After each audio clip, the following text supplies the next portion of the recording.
સુરત શહેરના રાજમાર્ગો ઉપર વાહન ચાલકો માટે સુરક્ષાનો પ્રશ્ન ફરી એકવાર ચર્ચામાં આવ્યો છે. આજે શહેરના અતિ વ્યસ્ત એવા અઠવા બ્રિજ ઉપર એક ચાલુ કારમાં અચાનક આગ ફાટી નીકળતા દોડધામ મચી ગઈ હતી. ચાલુ કારમાં આગ લાગતા જ અફરાતફરીના માહોલ સાથે ટ્રાફિક જામના દ્રશ્યો સર્જાયા હતા. ફાયર વિભાગે ગણતરીની મિનિટોમાં જ આગ ઉપર કાબુ મેળવ્યો હતો. સુરત શહેરના રાજમાર્ગો ઉપર વાહન ચાલકો માટે સુરક્ષાનો પ્રશ્ન ફરી એકવાર ચર્ચામાં આવ્યો છે. આજે શહેરના અતિ વ્યસ્ત એવા અઠવા બ્રિજ ઉપર એક ચાલુ કારમાં અચાનક આગ ફાટી નીકળી હતી. જો કે સદનસીબે કારમાં સવાર લોકો સમય સૂચકતા વાપરી ઉતરી જતા મોટી જાનહાનિ ટળી હતી. બ્રિજ ઉપર કાળો ડિબાંગ ધુમાડો છવાઈ ગયો હતો. મળતી માહિતી મુજબ અઠવા બ્રિજ ઉપરથી કાર પસાર થઈ રહી હતી તો પેસેન્જર કારમાં અચાનક એન્જિનના ભાગેથી ધુમાડો નીકળવા લાગ્યો હતો.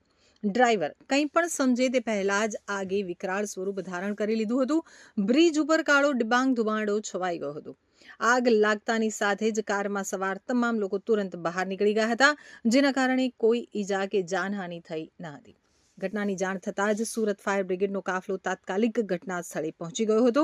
ફાયર ફાઇટરોએ સતત પાણીનો મારો ચલાવી આગ ઉપર કાબુ મેળવ્યો હતો. બ્રિજની વચ્ચે સળગતી કારને કારણે વાહનોની લાંબી કતારો લાગી હતી. ઓફિસ અને કામકાજના સમયે જ આ ઘટના બનતા ટ્રાફિક જામ સર્જાયો હતો. તો બ્રિજ ઉપરથી પસાર થતા અન્ય વાહન ચાલકોમાં પણ ભયનો માહોલ જોવા મળ્યો હતો. સ્થાનિક પોલીસે ઘટના સ્થળે પહોંચી ટ્રાફિક હળવો કરવાની કામગીરી હાથ ધરી હતી.